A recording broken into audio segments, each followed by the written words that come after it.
चलिए अब हमारा आ जाता है, देखिए पहले का ही आपका सखंड है ना, पहले का ही क्या आ जा रहा है, सखंड। ठीक है, सखंड आपका है सत्य असत्य, है ना। अब यहाँ पर देखिए इसको पढ़ने के बाद है ना आपको थोड़ा सा मैं बताऊंगा, जैसे सत्य असत्य क्या होता है हमारे दिमाग में कभी कभी आता है कि कुछ प्रश्न सत्य होंगे कुछ असत्य होंगे, है ना। कभी हमारे दिमाग में ये नहीं आता है कि सभी असत्य हो सकता है या सभी सत्य हो सकता है। ऐसा आता है क्या, मैं तो है ना परीक्षा दिलाता था तो मुझे ऐसे ही लगता था, है ना, कि सभी सत्य नहीं होंगे, ये सभी असत्य नहीं होंगे, बट ऑन हो गया है, ठीक है ना। सभी सत्य हो सकते हैं, सभी असत्य हो सकते हैं, ऐसे हमारे दिमाग में कभी आता ही नहीं है ना। तो हम लोग क्या करते हैं, कभी कभी समझ में नहीं आता है प्रश्न तो हो सकता है कि यह सत्य होगा और ये सत्य होगा करके ऐसे दो तीन को सत्य दो तीन को असत्य ऐसी लगा देते हैं, ठीक है। बट देखिए यहाँ पर सवालों को देखेंगे तो आपको ज़्यादा समझ में आएगा, ठीक है। तो यहाँ पर क्या देखिए, द्विघाती बहुपद के अधिकतम दो शून्यक होते हैं। द्विघाती बहुपद मीन्स आप पढ़ चुके होंगे, ये स्टार्ट का ही है ना, आप अपने स्कूल में पढ़ चुके होंगे। ये आपका क्या है, द्विघात, ये बराबर जीरो लिख दिए मतलब क्या हो जाता है, ये समीकरण बन जाता है ना। अब बहुपद है मतलब इतना लिखेंगे तो बहुपद कहलाएगा, क्लियर है ना। अब मैं यहाँ पर लिख दूं बराबर जीरो, मतलब इसे हम कहेंगे द्विघाती समीकरण, है ना। क्या कहेंगे, है ना। समीकरण आपका कब कहलाएगा, जब उसमें दोनों पक्ष हो, लेफ्ट साइड और राइट साइड, ठीक है। अभी हमारे पास दोनों पक्ष हैं मतलब इसे बोलेंगे समीकरण, है ना। यदि हमारे पास एक पक्ष है तो ये आपका द्विघाती बहुपद है, ठीक है। द्विघाती, द्विघाती मीन्स जिसका घात क्या हो, दो हो, ठीक है। अब यहाँ पर देखिए आप जानते हैं कि किसी बहुपद में जितने घात होते हैं उतना ही उनका मान होता है ना। तो जो उनका मान होता है वही उनका शून्यक कहलाता है। तो इसमें कितने मान होंगे, दो मान होंगे। सॉल्व करेंगे तो कितना हल मिलेगा इसका, दो, है ना। तो ये आपका क्या है, सत्य है, ठीक है। नेक्स्ट क्या है, वाई अक्ष की प्रवणता अपरिभाषित है ना। यहाँ पर आपका सरल रेखा का समीकरण y बराबर एम एक्स प्लस सी, क्या, हाँ मैं बताऊंगा ना, अभी आएगा तो मैं बताऊंगा।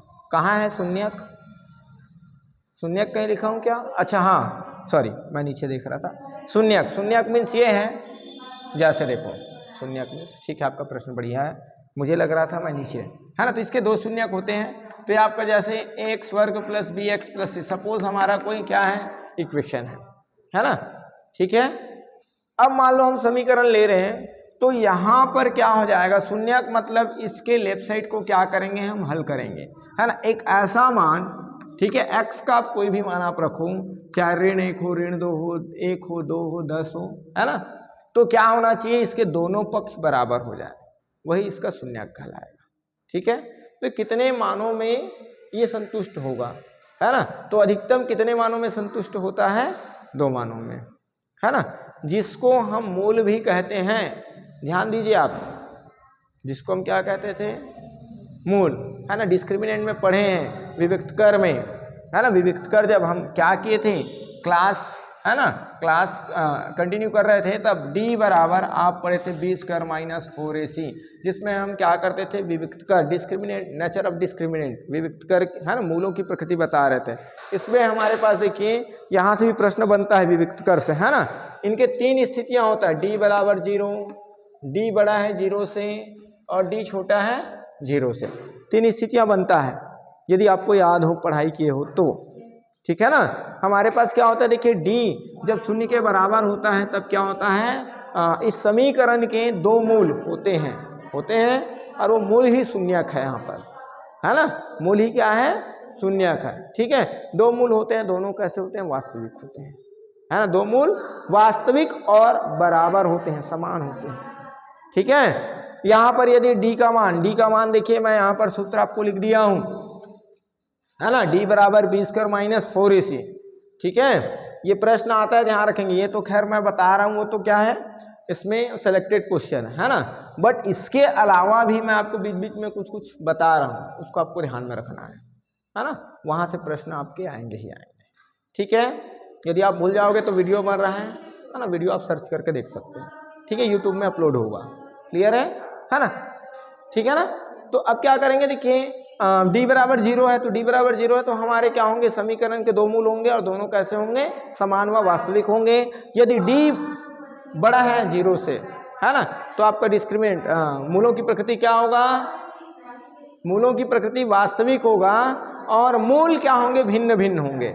यहाँ पर देखिए मूल क्या था, समान, जैसे x की वैल्यू 2 मान मिल रहा है तो a और a मिलेगा, इक्वल मिलेंगे, है ना। बट यहाँ पर क्या होगा, x का मान जो है अलग अलग मिलेगा, a और b मिलेगा सपोज, है ना। ठीक है, असमान होंगे और कैसे होंगे, वास्तविक। किंतु यहाँ पर आपका मूल क्या होगा, आपका काल्पनिक होगा, है ना, इमेजनरी होगा। कैसे होगा, काल्पनिक। ठीक है, तो यहाँ पर क्या मिलेंगे, आपके x के मान, है ना, असमान होंगे और काल्पनिक होंगे। हो सकता है कि क्या हो जाए, ऐसे ऋण a और ऋण b हो। काल्पनिक मीन्स क्या हो जाएगा, इमेजनरी, है ना, मीन्स आपका मान कैसे मिलेगा, ऋणात्मक मिलेंगे। ठीक है, बातें आगे समझ में। अब प्रश्न आपके कैसे आएंगे, मैं तो आपको बता रहा हूँ सेट ए सपोज, है ना, सपोज मैं क्या बता रहा हूँ, सेट ए, है ना। अब आपका प्रश्न कैसे बनता है मैं आपको ये भी बता दूं। देखिए जैसे सेट ए में आपका प्रश्न बना d बराबर 0 है तो मूलों की प्रकृति क्या होगा, है ना। उसी नंबर का सेट बी का प्रश्न आ जाएगा, यदि d बड़ा है 0 से तो समीकरण के मूल कैसे होंगे।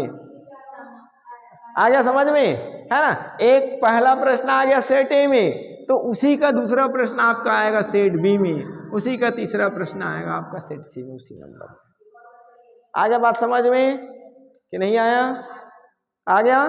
ठीक है, नेक्स्ट क्या है आपका, वाई अक्ष की प्रवणता अपरिभाषित है, ये भी सत्य है ना। यहाँ पर देखिए प्रवणता बराबर आप जानते हैं y बराबर mx प्लस सी, ये आपका रेखा का समीकरण होता है। ये आपका क्या है, रेखा का समीकरण, जिसमें हम m को प्रवणता कहते हैं, है ना। और m को जब प्रवणता कहते हैं तो यहाँ पर हम क्या निकालते हैं, देखिए ऐसे ढाल निकालते हैं, है ना। ये जो ढाल है, ठीक है, ये जो ढाल है यही क्या कहलाता है, प्रवणता कहलाता है। इनका सूत्र आपका m बराबर y2 minus y1 upon x2 minus x1 होता है। ठीक है ना। ये किस अक्ष के साथ ढाल है, x अक्ष के साथ ढाल को प्रदर्शित कर रहा है। ठीक है, किसके साथ, x के साथ। क्यों, क्योंकि यहाँ पर इसका ढाल, यहाँ पर ये कोण, ढाल मतलब कितना झुकाव, किस अक्ष के साथ होता है, x अक्ष के साथ होता है। ठीक है ना। हम y अक्ष की प्रवणता को परिभाषित नहीं कर सकते, अपरिभाषित है ना। हम परिभाषित करेंगे तो केवल x अक्ष की प्रवणता को ही परिभाषित करेंगे।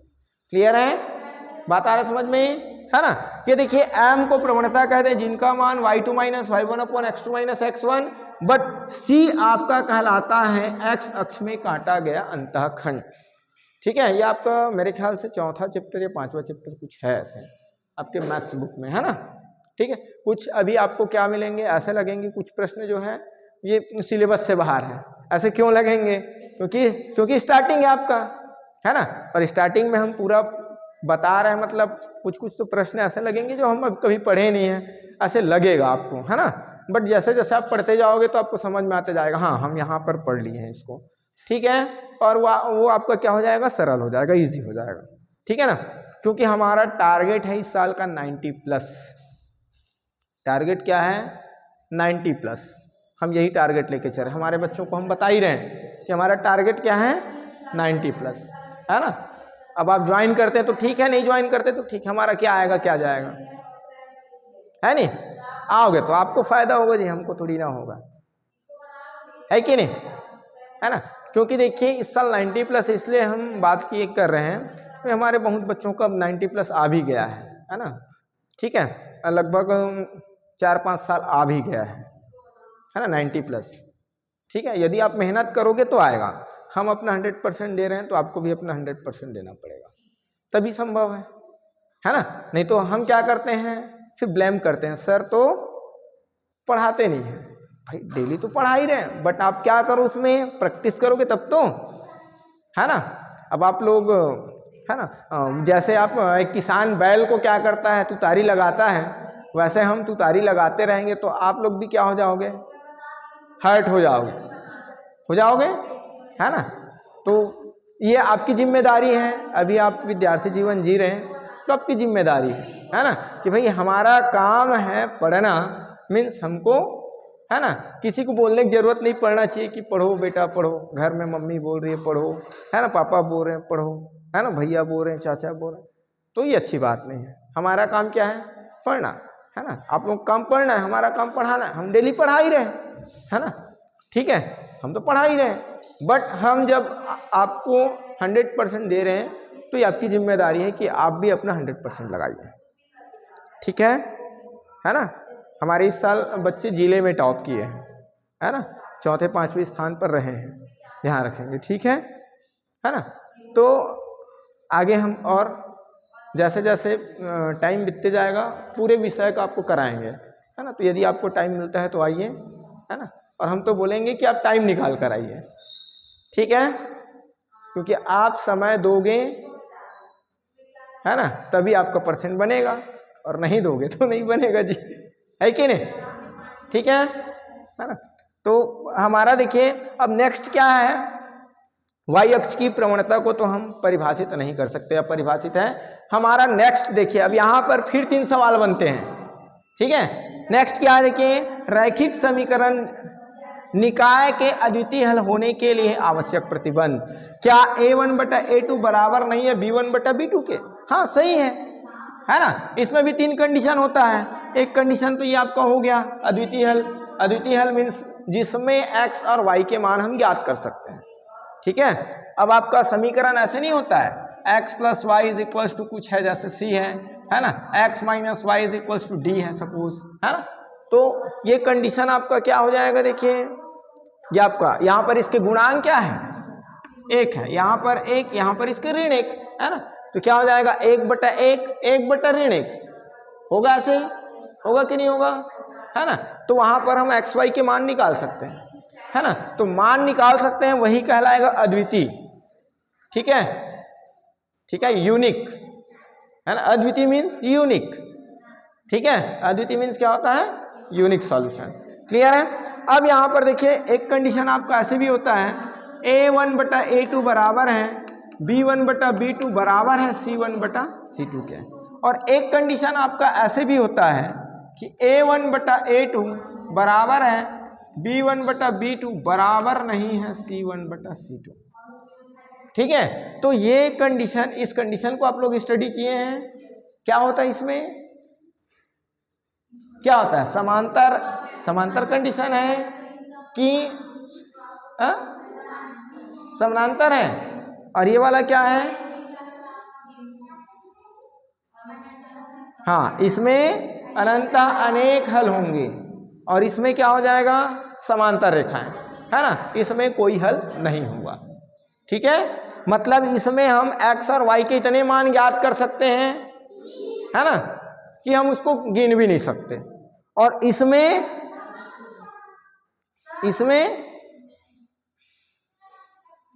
क्या होगा, एक भी हल नहीं मिलेगा, रेखाएं कैसे होगा, समांतर होगा, ऐसे बीच का डिस्टेंस, ठीक है।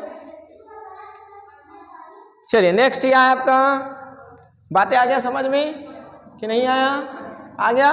ये देखिए नेक्स्ट आपका क्या, a ऋण b a धन b, ठीक, मीन्स क्या हो जाएगा, देखिए a का वर्ग ऋण b का वर्ग, ऐसे होगा, और ये आपका 1 - cos² थीटा = क्या होता है, अभी मैं बताया था आपको, क्या बताया था, sin² theta plus cos² theta = 1, means क्या हो जाएगा, sin² थीटा की वैल्यू हम निकालेंगे तो 1 क्या हो जाएगा, cos² थीटा, और हमारा क्या है, देखिए ये आ गया 1 - cos² थीटा, इसको हल किए तो हल करने पर ये आ रहा है, तो ये आपका क्या हो जाएगा, sin² थीटा, मीन्स क्या आपका सही है ना।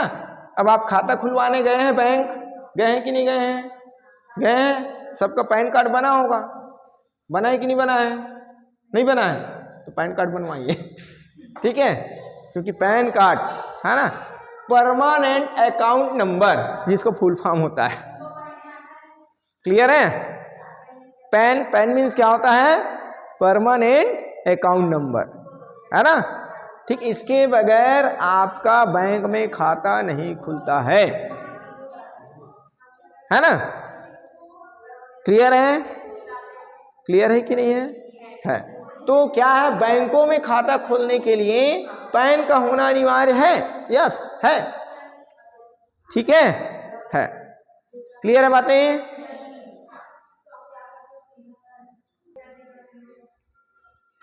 चलिए, हमारा प्रश्न क्रमांक है ना 2 है।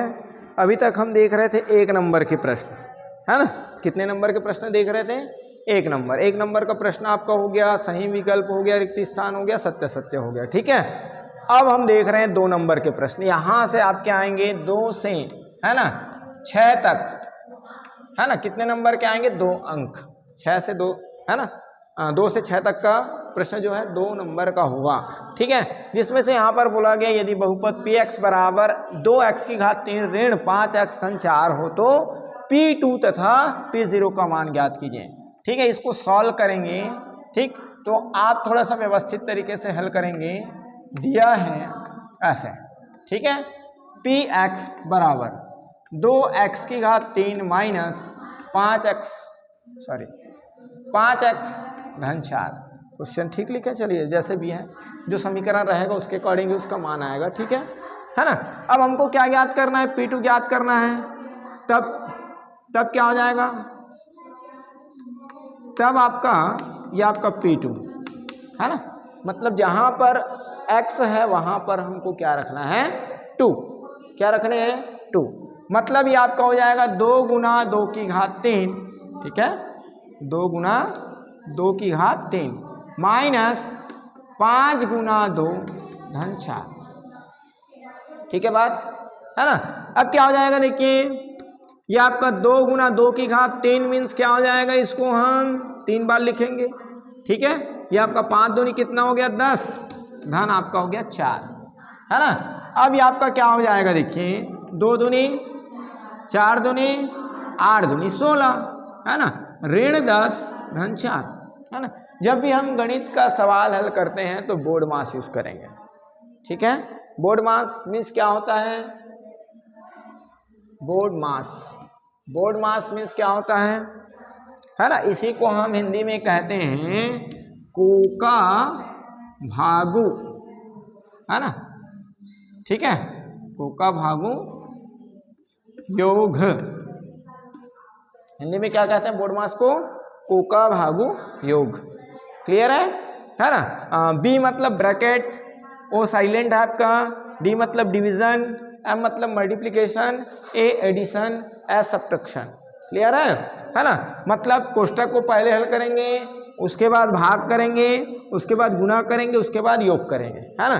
तो क्या हमारे पास कोष्टक है? नहीं है ना। हमारे पास गुना था तो देखिए गुना कर दिए, इसके बाद योग है तो हम इसको जोड़ देंगे, 16 में 4 जोड़ेंगे तो हो जाएगा 20 ऋण 10। उसके बाद क्या है? घटाना, है ना, तो घटा देंगे तो 20 में 10 घटा देंगे तो आपका आएगा।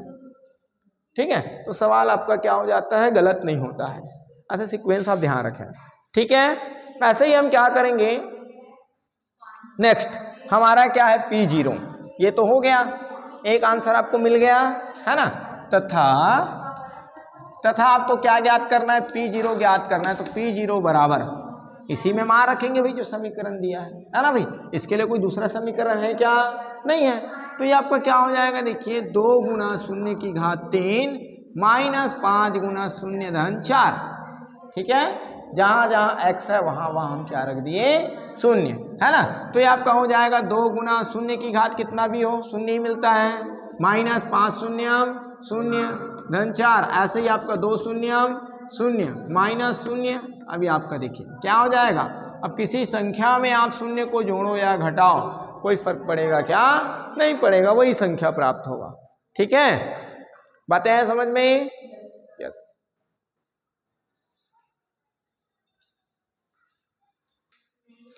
चलिए, आपका नेक्स्ट प्रश्न क्या है?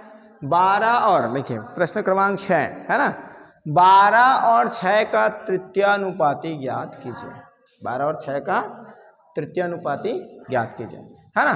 तृतीयानुपाती हम कैसे ज्ञात करेंगे, मान लेते हैं, माना 12 और 6 का तृतीयानुपाती, तृतीयानुपाती क्या है, मान लेते हैं C है, C मान लेते हैं, है ना। क्यों C मान रहे हैं ये भी ध्यान रखें। तृतीयानुपाती देखिए ये आपका A B C D, यहाँ पर 4 प्रकार के प्रश्न बनते हैं, है ना। द्वितीयानुपाती मतलब आपको बीच B वाला ज्ञात करना है, तृतीयानुपाती मीन्स C ज्ञात करना है, चतुर्थानुपाती मीन्स क्या ज्ञात करना है, D। ठीक है, इसलिए हम क्या मान लिए, C, आपके समझ के लिए, ठीक है, आपके समझ के लिए आप कोई भी मान सकते हो, K L M N जो मानना है मान लो, कोई दिक्कत नहीं, ठीक है ना। अब यहाँ पर देखिए तृतीयानुपाती बोला है मीन्स क्या हो जाएगा, इसलिए हम इसको कैसे व्यवस्थित करेंगे, 12 6 और ये C, है ना। अब इसको हमको अनुपात में क्या करना है, लिखना है, तो ये आपका हो जाएगा 12:6, है ना, समान अनुपात 6:C। देखिए आपके पास 4 पद था, तब इसे हम लिखते हैं, है ना, A अनुपात B अनुपात समानुपात C अनुपात D, ऐसे लिखते हैं। बट हमारे पास यहाँ पर कितने पद हैं, 3 पद हैं, तो 3 पद जब होता है तो हम बीच के पद को क्या करते हैं, 2 बार लिखते हैं। क्लियर है ना। अब इसमें आपका बहुत सरल तरीका है, बटा में नहीं लिखेंगे, हम कैसे लिखेंगे, प्रथम, है ना, और अंतिम का गुणा बराबर होता है मध्य पदों का गुणा, अंतिम पदों का गुणनफल बराबर मध्य पदों का गुणनफल। ये इजी तरीका है। या तो फिर आप इसको बटा ग्रुप में ऐसे लिख सकते हो, A बटा B बराबर C बटा D, फिर क्या करोगे, इसको पक्षांतर करोगे तो AD बराबर BC, तो ये वैसे तो आया, है ना, प्रथम और अंतिम, द्वितीय और तृतीय आया, सेम वैसे ही आ रहा है। तो हमारा देखिए बीच का पद हमारा क्या हो गया, विलुप्त हो गया। ठीक है, इसमें कंफ्यूजन है क्या, नहीं है। तो ये आपका देखिए हमको C का मान निकालना है, तो ये आपका 6 गुना 6 बटा, ये गुना में हम कहाँ जाएगा, भाग में जाएगा, 6 कम 6 दूनी क्या हो जाएगा 12, 2 कम 2 3 6, फिर आपका C का मान हो जाएगा 3। तृतीय अनुपाती कितना हो गया आपका 3। आगे बात समझ में। अतः 12 और 6 का तृतीय अनुपाती, लास्ट में अतः आपको लिखना ही है, अतः क्या हो जाएगा 12 और 6 का तृतीयानुपाती, तृतीयानुपाती क्या है 3 है। ठीक है, बात है समझ में। नेक्स्ट हमारा क्वेश्चन क्या देखिए, नेक्स्ट हमारा क्वेश्चन है बिंदुओं 0 0 तथा 2 3 से होकर जाने वाली रेखा का समीकरण, सॉरी का प्रवणता, है ना। ठीक है, जाने वाली रेखा की प्रवणता। तो यहाँ पर मान लेते हैं, माना एक बिंदु मान लेते हैं A, है ना, A का निर्देशांक हम मान लेते हैं x1 y1। ठीक है, इसका मान कितना दिया हुआ है, अब भाई कोई रेखा है ना, जैसे मैं आपको बताया था, हमको ये देखिए ये ढाल हमको बताना है ना, ढाल हमको बताना है, मीन्स क्या हो जाएगा आपका, मीन्स क्या हो जाएगा आपका, ये देखिए कहाँ से होकर जा रहा है, मूल बिंदु से होकर जा रहा है, कहाँ से होकर के जा रहा है, मूल बिंदु से। ये देखिए 0 0 है ना, तो ये ऐसे ना जा करके कहाँ से जाएगा, ऐसे जाएगा ये। ठीक है, मूल बिंदु से जाएगा। देखिए दोनों कैसे धनात्मक है, मतलब ये x अक्ष को कहाँ पर मिलेंगे, यहाँ से यहाँ का डिस्टेंस 2 होगा और ये डिस्टेंस आपका 3 होगा, यहाँ से यहाँ तक का, है ना। ठीक है, बात आ रहा है समझ में कि नहीं आ रहा है, आ रहा है। ठीक, अब हम क्या करेंगे, देखिए इसकी प्रवणता हमको बताना है, तो ये आपका क्या हो जाएगा, देखिए b x2 y2 बराबर आपका हो जाएगा 2 और 3, है ना। क्योंकि प्रवणता, प्रवणता के लिए आपका सूत्र क्या होता है, ये आपका होता है y2 minus y1 upon x2 minus x1, ये पहले मैं बता दिया हूँ, है ना। ठीक है, थोड़ी देर पहले स्टार्टिंग में ही हम बात किया इसके बारे में, किए कि नहीं किए हैं। तो देखिए y2 की वैल्यू कितना है, 3 है। ये देखिए y2 पहली वाली value x, x1 x2 y1 y2, 3 minus 0, है ना, यहाँ पर कितना हो जाएगा 2 माइनस 0, तो m बराबर 3 में 0 घटाएंगे तो आपका 3 आएगा, 2 में 0 घटाएंगे तो आपका 2 आएगा। तो ये रेखा की प्रवणता कितना हो जाएगा आपका, ठीक है। अतः रेखा की प्रवणता जो 0 0 और 2 3 से होकर के जाता है तो उसकी प्रवणता कितना है, 3/2 है, ठीक है। ठीक है, मैं कॉलेज में था तब मुझे मेरे पेपर में फोटो छपा भी था, IT बेस में हम लोगों का है ना, हम लोगों को मिला था अवार्ड, ठीक है। कौन है भाई?